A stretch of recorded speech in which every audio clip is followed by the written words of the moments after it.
नमस्कार। राजस्थान की तमाम फटाफट खबरों में आपका स्वागत है। राजस्थान की खबरों के लिए आपसे निवेदन कि यदि आपने राजस्थान की खबरों के लिए चैनल को सब्सक्राइब नहीं किया तो कृपया करके आपके अपने चैनल को सब्सक्राइब कर लें।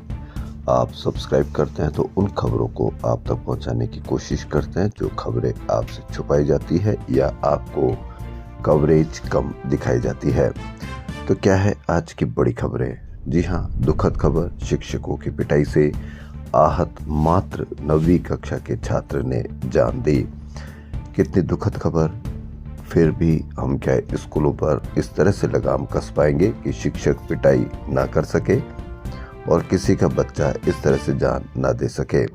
करौली के कमला भारतीय शिक्षण संस्थान में 9वीं के छात्र अंकित गुर्जर ने मंगलवार शाम को टीचर्स की पिटाई से आहत होकर फंदा लगाकर जान दे दी। छात्र ने सुसाइड नोट में टीचर पर बेवजह मारपीट का आरोप लगाया है। साथ ही लिखा है कि दोनों शिक्षकों को जेल भिजवाओ। पिता मदन गुर्जर ने स्कूल संचालक भीम सिंह मीणा, टीचर बाबूलाल बैरवा और शहनशाह शेख के खिलाफ केस दर्ज कराया। इनका आरोप है कि दोनों शिक्षकों ने अंकित को मुर्गा बनाया और फिर पीटा। वहीं नीरजा मोदी स्कूल में भी बच्ची ने भवन से कूदकर जान दी थी। स्कूलों में मात्र छोटी छोटी क्लास के इस तरह से बच्चों की जान देने पर क्या हम कोशिश कर सकते हैं कि जर्जर भवन ही नहीं होता, जर्जर सिस्टम भी होता है? क्या उसमें हम सुधार नहीं कर सकते ताकि बच्चे इस तरह की जान देने से बचें? राजस्थान में एसआईआर पर कुछ दिन पहले ट्रेन से कटकर मुकेश जांगीड़ ने आत्महत्या की थी। वहीं एक और केस इसमें आया है। प्रदेश में एसआईआर के काम के दौरान एक और बीएलओ की मौत हो गई। बुधवार सुबह खंडार उपखंड क्षेत्र के राजकीय उच्च प्राथमिक विद्यालय सेवती खुर्द में कार्यरत 3rd ग्रेड अध्यापक एवं बहरामुंडा खुर्द के बूथ लेवल अधिकारी हरिओम बैरवा की हार्ट अटैक से मौत हो गई। घटना से परिवार में कोहराम मच गया। परिजनों ने उपखंड खंडार के तहसीलदार जयप्रकाश रोलन पर बीएलओ की मौत का आरोप लगाया है। मृतक के चचेरे भाई आशीष बेहरा ने बताया कि प्रशासनिक अधिकारियों की ओर से एसआईआर कार्य को पूरा करने के लिए लगातार दबाव बनाया जा रहा था, जिससे हरिओम तनाव में थे। एसआईआर पर क्या इतनी चर्चा नहीं हो सकती कि किस तरह से लोग या अधिकारी या कर्मचारी इस तरह से दबाव है या सभी पर दबाव है, तो क्यों इस तरह से दबाव की कोई सिस्टम को डेवलप किया जाए ताकि दबाव ना रहे और इस तरह से हादसे ना हो। लेकिन कितनी कार्रवाई होगी, किस तरह से कार्रवाई हो गई, यह आप अवश्य समझ सकते हैं। भास्कर की बड़ी खबर, आबकारी विभाग के छापामारी अभियान में 5 स्टार होटल के बार में अवैध शराब बिक्री का चौंकाने वाला खुलासा हुआ। टीम ने पौष इलाके जवाहर सर्किल आश्रम मार्ग स्थित मेरियट होटल के डायनोसिस बार में छापा मारा। बार में विदेशी ब्रांड की बोतलों के बार कोड स्कैन करने पर दूसरे राज्यों की मिली और उन पर राजस्थान की ढोला मारू व घूमर पवों के होलोग्राम थे। बुधवार शाम 6 बजे से विभाग की टीम निरीक्षण करने पहुंची तो बार में हड़कंप मच गया। जी हां, आपको कितना डर दिखाया जाता मीडिया में, जबकि असली डर यह है कि आपको शराब भी नकली परोसी जा रही है। आप पैसा असली का दे रहे, नकली शराब, नकली मावा, नकली पनीर, नकली नमक, नकली सब्जियां, नकली, यहाँ तक कि डर भी आपके लिए पेश है मीडिया पर। वहीं जयपुर के माणक चौक में हल्दियों के रास्ते में मंगलवार की रात 3 बदमाशों ने 3 गार्ड को पीटा और बंधक बनाकर 40 किलो चांदी लूट ली। बदमाश सिद्धि विनायक कॉम्प्लेक्स में लोहे की जाली काटकर अंदर घुसे थे। ग्राउंड फ्लोर पर ज्वेलरी की दुकान का शटर तोड़ा और चांदी से भरा बोरा उठा ले गए। शटर तोड़ने के दौरान पड़ोस वाली बिल्डिंग का गार्ड पहुंचा तो बदमाशों ने उसे भी पीटा। वारदात के 1 घंटे बाद बाथरूम में बंद गार्ड खिड़की से बाहर निकला और वारदात की सूचना दी। जी हां, माणक चौक में 3 सुरक्षा गार्डों को बंधक बनाकर 40 किलो चांदी लूटी। सुरक्षा गार्ड के जिम्मे कितना हम रख सकते हैं, यह भी एक सवालिया निशान है।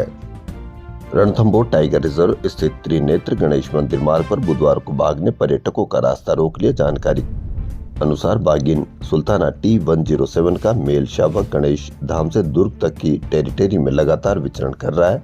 ऐसे में बाघिन सुल्ताना का मेल शावक सड़क पर आ गया, जिसके चलते थोड़ी देर यातायात बाधित रहा। गौरतलब है कि यहीं पर एक 7 साल के बच्चे को बाघ उठा ले गया था। राजस्थानी रंग, रूप और गीतों की माला पिरोए महिलाएं बुधवार को विद्याधर नगर स्टेडियम जयपुर के फुटबॉल ग्राउंड में दिखी। इस आयोजन को एशिया बुक ऑफ रिकॉर्ड्स में दर्ज किया गया।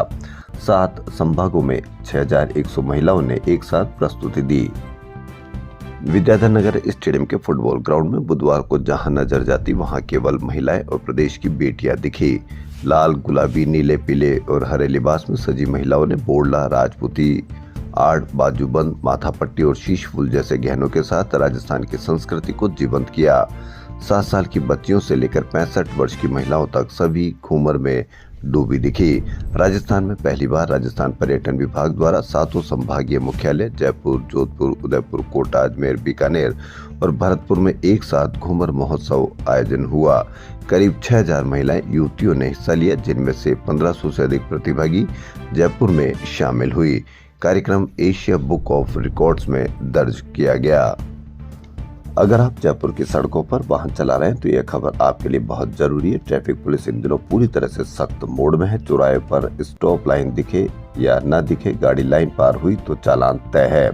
पिछले 12 दिनों में 7778 चालक सिर्फ स्टॉप लाइन न मानने पर चालान कटवा चुके हैं। कई चालक तो सीधे जेब्रा क्रॉसिंग पर गाड़ी खड़ी कर देते हैं, जिनकी फोटो लेकर पुलिस सीधे रजिस्टर्ड मोबाइल नंबर पर चालान भेज रही है। कुल मिलाकर 7 से 18 नवंबर के बीच 48,143 वाहन चालकों के चालान काटे गए, यानी रोज औसतन 4011 चालान। यह अभियान 7 से 18 नवंबर के बीच ना होकर पूरे साल भर किया जाना चाहिए। इस पर आप अवश्य कमेंट करके बताएं। राजस्थान की राजधानी जयपुर के गांधीनगर थाने में दर्ज धोखाधड़ी के मामले में एफआईआर लगाने के एवज में जांच कर रही महिला सब इंस्पेक्टर राजकुमारी जुनेजा ने 2 लाख रुपए मांग लिए। बुधवार को 1,25,000 रुपए की रिश्वत लेते समय भ्रष्टाचार निरोधक ब्यूरो ने रंगे हाथों पकड़ लिया। एसीबी की डीजी गोविंद गुप्ता ने बताया कि संबंध में 1 सप्ताह पहले पीड़ित ने शिकायत की थी। इतने चालान के बावजूद कहीं कोई यातायात नियमों पर कितनी लगाम लगती है, यह आप अवश्य बता सकते हैं। जमवारामगढ़ थाना क्षेत्र में बुधवार तड़के सुंदरपुरा टोल के पास एक भीषण सड़क हादसा हुआ, जिसमें हरियाणा के 2 युवक महेश कुमार और योगेश कुमार की मौके पर ही मौत हो गई। दोनों जयपुर में होटल मैनेजमेंट का कोर्स कर रहे थे। राजस्थान विश्वविद्यालय में बुधवार को अपनी मांगों को लेकर प्रदर्शन कर रहे विद्यार्थियों को पुलिस ने लाठीचार्ज कर खदेड़ दिया। इस दौरान कई छात्र छात्राएं घायल हो गई। पुलिस ने छात्र नेता शुभम रेवाड़ सहित कई विद्यार्थियों को हिरासत में ले लिया। ये विद्यार्थी पुनर्मूल्यांकन में गड़बड़ी का आरोप लगा रहे थे। पहले विद्यार्थियों ने 10-10 के नोटों की माला पहनकर इसके विरोध में रैली निकाली। आरोप था कि विश्वविद्यालय प्रशासन ने पुनर्मूल्यांकन शुल्क में भारी वृद्धि की है। इससे छात्रों पर आर्थिक बोझ बढ़ा है। यानी यदि कोई फीस बढ़ा दे या कोई पुनर्मूल्यांकन की फीस बढ़ा दे तो आप विरोध ना करें, क्योंकि आप विरोध करेंगे तो आपको पुलिस के द्वारा खदेड़ दिया जाएगा। कहीं पर भी कोई चर्चा नहीं, कहीं पर भी कोई कवरेज नहीं, कहीं पर भी कोई सुनवाई नहीं। यह इसकी एक मिसाल है। कुलपति सचिवालय के बाहर धरने पर बैठी छात्राओं को भी पुलिस ने भगा दिया। यहाँ पुलिस ने बल प्रयोग कर छात्राओं को डरा धमका कर भगा दिया और उनकी दरी पट्टी को उठाकर फेंक दिया। छात्राओं ने इसको विरोध किया। उन्होंने कहा कि हम तो शांतिपूर्वक बैठे थे, अचानक पुलिस आई और हमको धमकाते हुए बल प्रयोग करके उठा दिया। क्या आप सरकारी अस्पताल गए हैं और क्या आपने वहां की पर्ची देखी कि आपकी पार्किंग की पर्ची कितने की है और आपसे वसूला कितना गया? यदि आप इतने ही जिम्मेदार नागरिक बनते हैं, सोशल मीडिया बहादुर बनते हैं, आप हमेशा किसी न किसी को ट्रोल करते हैं, यदि कोई सवाल करता है तो क्या आपने कभी 20 रुपए की पर्ची के अगर 40 रुपए वसूले जा रहे हैं तो क्या आपने कहीं कोई शिकायत की? नहीं की होगी, क्योंकि आप सिर्फ ट्रोल कर सकते हैं या किसी को बदनाम कर सकते हैं या किसी को आप इस तरह से डिफेम कर सकते हैं कि उसके असली समस्याओं पर भी आप चर्चा न कर सको। सरकारी अस्पतालों में इन दिनों पार्किंग के नाम पर मरीजों और उनके परिजनों को लूटा जा रहा है। एसएमएस अस्पताल में संचालित बेसमेंट पार्किंग में धांधली का मामला सामने आने के बाद जनाना अस्पताल, जयपुरी अस्पताल की पार्किंग की रियलिटी जांची गई तो बड़ी धांधली सामने आई। दोनों ही अस्पतालों के बाहर पार्किंग के नाम पर जबरन वसूली हो रही थी। दुपहिया वाहन के 10 रुपए के स्थान पर 20 रुपए वसूले जा रहे थे। इतना ही, यदि आपको लगता है कि आप बिल्कुल राष्ट्रवादी हैं तो आप इनका विरोध कीजिए और जाकर इनकी आप शिकायत कीजिए, तो आपको पता लग जाएगा कि शिकायत करना या किसी का विरोध करना कितना जबरदस्त काम होता है। सीएमएचओ जयपुर सेकंड के निर्देश पर बुधवार को केवी नंबर 5 स्कूल के सामने मानसरोवर स्थित मेसर्स श्री जी चाइनीज फास्ट फूड पर कार्रवाई की। मौके पर तैयार लगभग 300 मोमोज एवं 5 किलो ग्रेवी के नमूने लेकर नष्ट करवाए। CMHO Jaipur second doctor Manish Mittal ने बताया कि मौके पर पहुंची टीम को अनेक अनियमितताएं मिली। मोमोज तैयार करने में फूड कलर का इस्तेमाल किया जा रहा था, जो कि खाद्य सुरक्षा एवं मानक अधिनियम 2006 के अनुसार सब्जी, चाइनीज फूड एवं अन्य भोजन में प्रतिबंधित है। आपको कहीं पर भी कोई चर्चा देखने को नहीं मिलेगी क्या भोजन में जो प्रतिबंधित है उसका कलर कैसे मिलाया जा रहा था, इससे आपके स्वास्थ्य पर कितना असर होगा, यह भी आप अवश्य बता सकते हैं। देश में किसी भी स्टेट फार्मेसी काउंसिल में अब पंजीकृत फार्मासिस्ट ही रजिस्ट्रार बन सकेगा। साथ ही बैचलर ऑफ फार्मेसी और डिप्लोमा इन फार्मेसी की योग्यता के आधार पर प्राथमिकता दी जाएगी। राज्य में भारत निर्वाचन आयोग की ओर से मतदाता सूची विशेष गहन पुनरीक्षण 2026 अभियान चलाया जा रहा है। इसी कार्य में लगे बीएलओ के आत्महत्या प्रकरण में कर्मचारी संगठन विरोध में उतर आए हैं।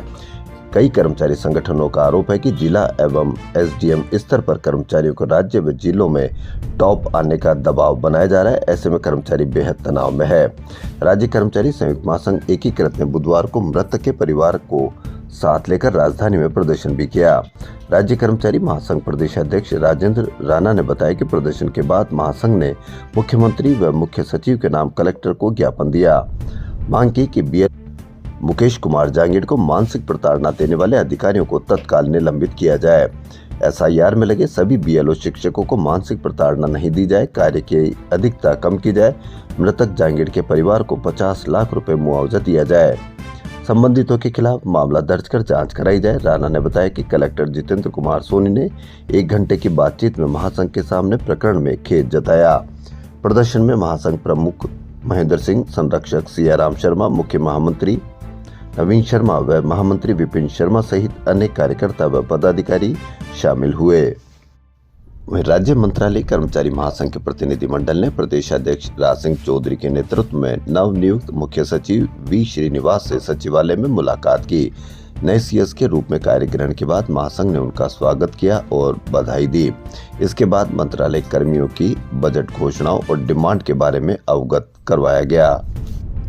राजस्थान के 2,07,000 से अधिक बिजली उपभोक्ताओं ने पोर्टल पर रजिस्ट्रेशन कर अपने घरों पर रूफटॉप सोलर लगाने की सहमति दी है। आम जनता भी अब स्वच्छ और सस्ती ऊर्जा की ओर बढ़ रही है। उपभोक्ताओं को अब पीएम सूर्य घर मुफ्त बिजली योजना में देय 78,000 रुपए की अधिकतम केंद्रीय सहायता के साथ ही डिस्कॉम द्वारा 17,000 रुपए की अतिरिक्त सब्सिडी प्रदान की जाएगी। भास्कर की बड़ी खबर। जी हां, कोटा प्रदेश के सबसे बड़ी इंजीनियरिंग यूनिवर्सिटी आरटीयू में स्टूडेंट बिना प्रैक्टिकल के ही इंजीनियर तैयार किए जा रहे। हालात यह है कि यहां 11 कंप्यूटर साइंस में से 9 बंद है। पिछले 6 वर्षों में बिना प्रैक्टिकल के ही बैच निकल रहे, कई लैब पर ताले लटके हैं। इधर दूसरी ओर यहाँ के 100 से अधिक कंप्यूटर ऑफिस में चल रहे हैं। जिन कंप्यूटर से स्टूडेंट को पढ़ाई करनी थी उन पर बाबू काम कर रहे हैं, जबकि बिना कंप्यूटर के स्टूडेंट के लिए प्रैक्टिकल संभव नहीं है। जो कंप्यूटर खराब हुए उनकी एक वजह यह भी है कि लैबों में एसी खराब है। एसी बदलवाने के लिए कई बार लिखा जा चुका, लेकिन नतीजा 0 ही रहा।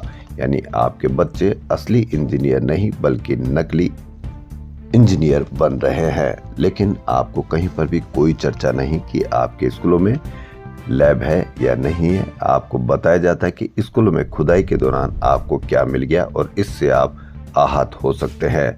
लेकिन यदि लैब नहीं है, कंप्यूटर नहीं है, नकली मावा है, नकली मोमोज है, तो आप आहत नहीं होते हैं, क्योंकि मीडिया आपको बताता है कि किस पर आपको आहत होना है और किस पर नहीं होना है। फार्मेसी काउंसिल ऑफ इंडिया ने देश भर में तैनात फार्मासिस्टों के लिए बड़ा कदम उठाते हुए फार्मासिस्ट भर्ती, पदोन्नति एवं सेवा विनियम 2025 का ड्राफ्ट तैयार कर लिया है। इस प्रस्ताव को पीसीआई की 120वीं केंद्रीय परिषद की बैठकों में मंजूरी मिल चुकी है। अब परिषद ने इसे सभी राज्य सरकारों और केंद्र शासित प्रदेशों को भेजते हुए 3 माह में उनकी राय मांगी है। अब फार्मासिस्ट के ऑफिसर बनने की खुली राह स्वतंत्र कैडर की तैयारी की है। राजस्थान में प्रवासी राजस्थानियों से सीधे संवाद के लिए राष्ट्रीय एवं अंतर्राष्ट्रीय प्रवासी राजस्थानी मामले विभाग का गठन किया जाएगा। यह निर्णय मुख्यमंत्री भजनलाल शर्मा की अध्यक्षता में बुधवार को ही कैबिनेट की बैठक में लिया गया। इसके साथ ही Rajasthan global capability centre policy के अनुमोदित और RVUNL व सिंगरेनी कॉलियरीज कंपनी लिमिटेड के बीच जॉइंट वेंचर कंपनी के गठन सहित कई फैसले किए गए। उत्तरी बर्फीली हवा के चलते राजस्थान में रात के तापमान में भारी गिरावट जारी है। बुधवार को माउंट आबू में लगातार तीसरे दिन न्यूनतम तापमान 0 पर रहा। वहीं राजधानी जयपुर में सबसे सर्द रात यानी 11.8 डिग्री रही। मौसम केंद्र के अनुसार 17 शहरों में रात का तापमान 10 डिग्री से कम दर्ज किया गया। भगवान दास रोड पर रोजाना लगने वाले जाम शहरवासियों के लिए सिरदर्द बन चुका है। हाईकोर्ट सचिवालय और आसपास के दफ्तरों की वजह से यहां दिन भर वाहनों की लंबी कतारें लगती है, जहां 100 मीटर की दूरी तय करने में भी 15-20 मिनट का समय लगता है। लेकिन अब इस हमेशा व्यस्त रहने वाले मार्ग पर राहत का रास्ता खुलने वाला है। पोलो ग्राउंड में तैयार की गई नई भूमिगत पार्किंग दिसंबर में शुरू होने जा रही है, जिसमें सैकड़ों वाहन एक साथ खड़े हो सकेंगे। सरकार को भी चाहिए, प्रशासन को भी चाहिए कि जब ये भूमिगत पार्किंग शुरू हो जाए तो कोई भी वाहन सड़कों पर खुले में ना रख पाए। राजस्थान की राजधानी जयपुर में जे.के. लोन अस्पताल से खुशखबरी, यहां दिल से जुड़ी गंभीर बीमारियों का इलाज शुरू हो गया है। एक बच्चे के दिल के छेद का सफलतापूर्वक ऑपरेशन किया गया, उसे अस्पताल से छुट्टी भी मिल गई। अस्पताल अधीक्षक डॉक्टर आर.एन. सेहरा ने बताया कि जे.के. लोन के पीडियाट्रिक कार्डियक डिवीजन से नव निर्मित सर्जरी यूनिट शुरू हो गई। यहां 15 नवंबर को श्री माधोपुर निवासी 7 वर्षीय बच्चे को दिल में छेद की दिक्कत की वजह से भर्ती किया गया था। इसके बाद इसकी सर्जरी की गई, जो सफल रही। यह पहला केस है। खास बात यह है कि मां योजना के तहत यह निःशुल्क उपचार किया गया है। तो खुशखबरी, जे.के. लोन अस्पताल जयपुर में दिल से जुड़ी बीमारियों की सर्जरी शुरू हुई। राजस्थान की खबरों में फिलहाल इतना ही। यदि आपको राजस्थान की खबरें पसंद आ रही तो आपके अपने चैनल को सब्सक्राइब कर लें। धन्यवाद।